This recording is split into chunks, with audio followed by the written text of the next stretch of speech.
asalaamaaleykum mbokk yi ñi topp saa su ne way leen te abonné te partagé te like vidéo yi bu baax a baax ñu ñëw rek ànd ak si yéen ci ay jàngat si ñi nga xamante ne si dañoo di waa Colideb ñoom nag ñoo génnoon di def seen conférence de presse di méttilu rek li nga xamante ne si ne moo di jàpp yu bëri yi nga xamante ne si ne boobu ba léegi moom la ne nemmeeku si réew mi te ñu xamante ne si ñu si bëri sax mën na ne def nañ ñi defuñu ñu leen di jàpp di leen ay def ay arrestation yoo xamante ne si ne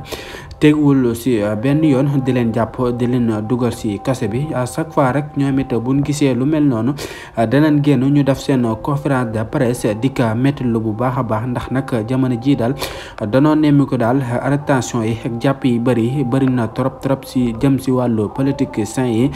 ba tax na sax ñu si bëri ñemeetuñu génn di wax dara ba tey rek seen naataango boobee di Nit Doff ñu koy wax Mortalla Gaye moom nag ba tey ku ne xam ne jamono ji ba tey mi ngi si kaso bi si ay kàddu yu mu yëkkati woon jëmale ko si askanu état bu Sénégal loolu nag moom ba tey salanka jàppe woon dugal ko si kaso bi moom Mortalla Gaye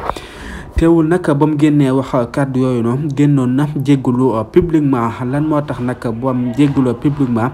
jéggaluñ ko nag ba tey nag ñu téye ko si kase bi ba tey ay mbiram daan demul cing demul ndey jaari moom ki xamante ne si ne moom moo di Mortalla Gaye ñii nag di waa Colideb ñoom nag ñoo génnoon di ko méttalu di def seen conférence de presse di ko méttalu nga xamante ne si ne mooy ay arrestation yoo xam ne ba tey mi ngi continuer di am si réew mi ba tey ñoom nag ñu koy méttalu bu baax a baax si réew mi ñu nekk di réewum Sénégal ba tey ñu ngi si nemmeeku ay arrestation yoo xamante ne si ne kenn xamul fan lay jógee ndax dina yem fii wala du yem fii loolu nag ba tey moom la ñëpp di posé wu question di ko laaj.